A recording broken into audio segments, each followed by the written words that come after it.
I was in the court one day, and I says, what about my case? And the clerk says, oh, that's been dismissed. Well, that would have been nice to have notified me, right?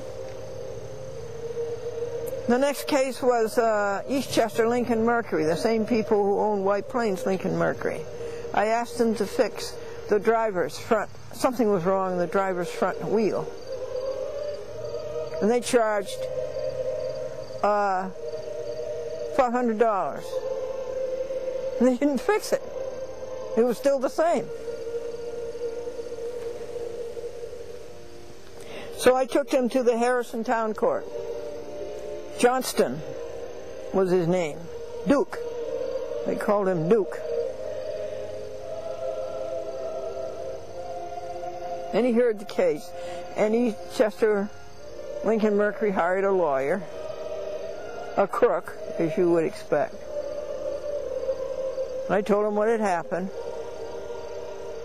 And I couldn't see that they had any defense.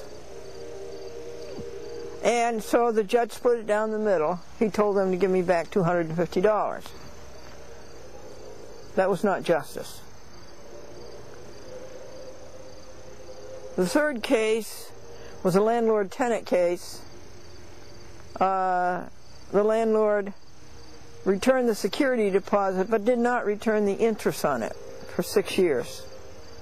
And I read in the New York State Attorney General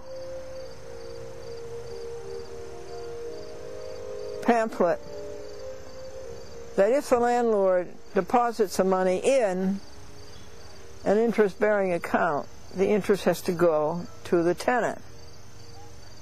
The law doesn't say that the landlord has to deposit it in an interest-bearing account. It doesn't make any difference these days because banks don't give interest anymore. But then the interest was about $250. So Franklin and I went through the archives. It was just a little museum in those days. And we went through them. It took 2 or 3 days. And we found the check. We found our deposit was $800. It was for a house on Park Avenue in Silver Lake, which is in the town of Harrison, which is often called East White Plain. It's beautiful, beautiful spot. We found the check, $800. We went to court after 3 or 4 times, and then I presented to the judge the check itself. And he looked at it, and he handed it to Angelina Morano and asked her, was this, and it showed, of course, where it was deposited. And he asked her, was this an interest-bearing account? And she said yes. Case was over. I got my interest. And then there was a 4th case, a 5th case, and I won 10 straight.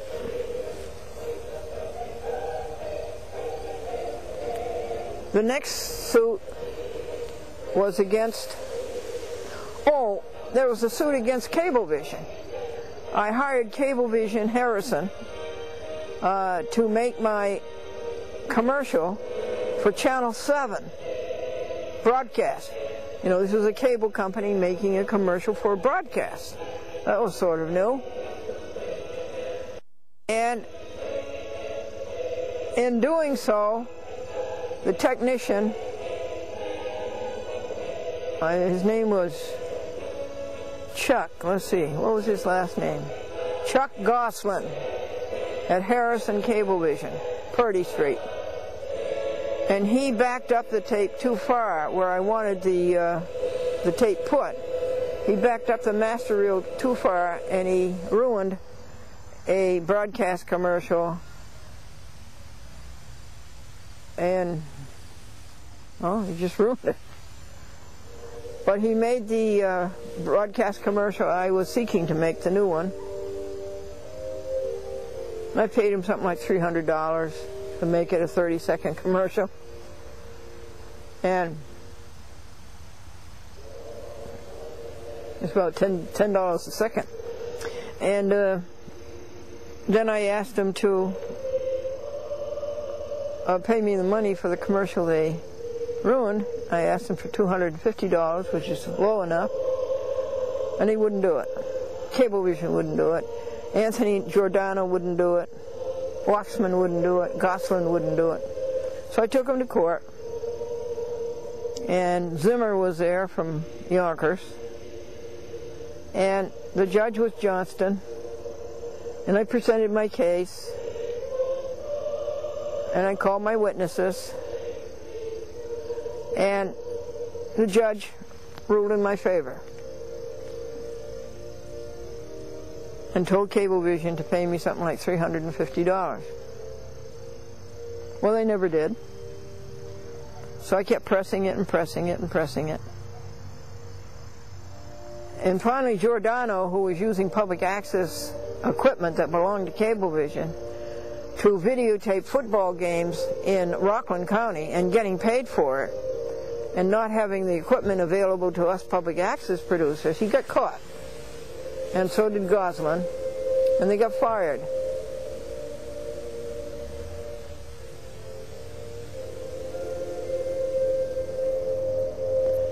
And Yonkers got a new manager. And the first thing the new manager did was to pay me the $350. What a dumb thing. They appealed it. And just to appeal it alone, to get the transcript, you know, was way over $300. It's a very dumb thing to do. Cablevision did a lot of dumb things. And dishonest things. Then I sued Gannett, a young man there who was very immature, wanted to do a feature article on Glendora. Glenddora TV ads, the Glenddora Happy Book, and the Chat with Glendora.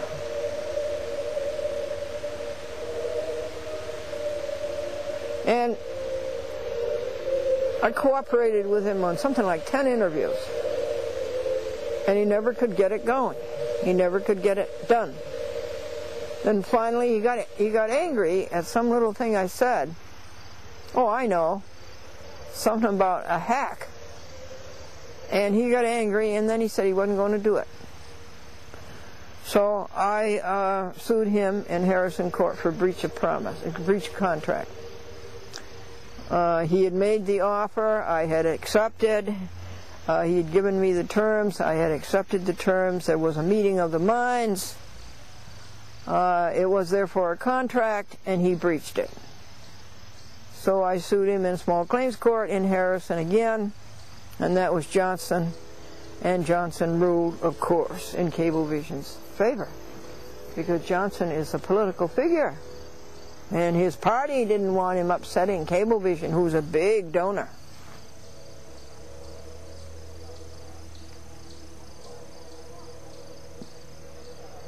Erstwhile, I was monitoring the judges and sending in reports, and I learned quite a bit. But the worst thing I learned is that the courts are crooked. The judges, the lawyers, and the clerks. And it's too bad, because they were all creations of God. They were all very good looking. They all dressed nicely. They were all educated, so-called. And yet they were crooks. And yet they were eroding the backbone of America. A country is no good unless the laws are enforced.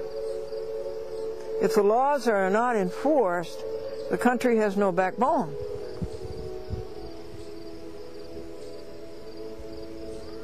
And so I did this court business for 20 years and encountered hundreds of judges, hundreds of lawyers, hundreds of clerks,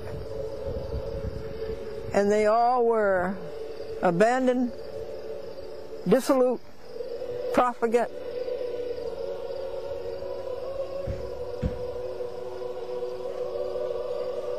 reprobate.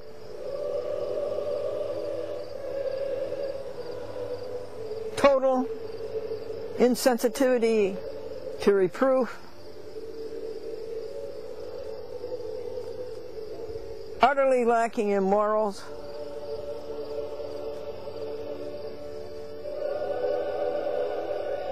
self-consenting capitulation to vice,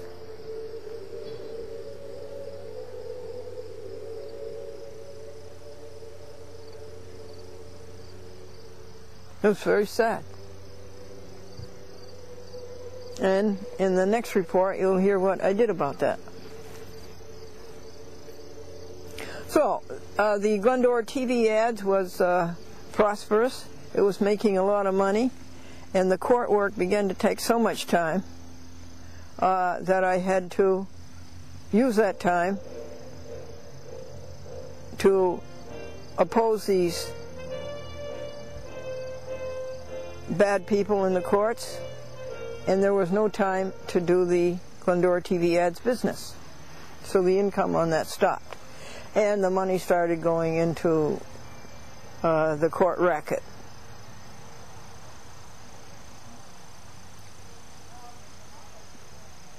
In a chat with Glendora then was on Manhattan cable TV, Paragon cable TV. Teleprompter went under, and the president of it, went to jail. Early cable operator. Just like the Adelphia father and son, they went to jail about 20 years later. And in 1993, I was telling you what stations it was on, UA Columbia, that covered 8 municipalities around White Plains, Greenberg, Rye, Larchmont, Mamaroneck,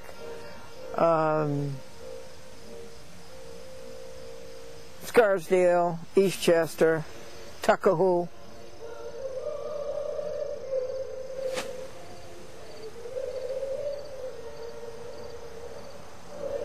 And then, in 1993, Chat with Glendora went on to Cablevision, Nassau County. Very big system, 400,000 subscribers. It was owned by Charles Dolan. Poor Charles Dolan could not keep up with the costs in Manhattan. Who could? Wiring Manhattan, every apartment, every house, every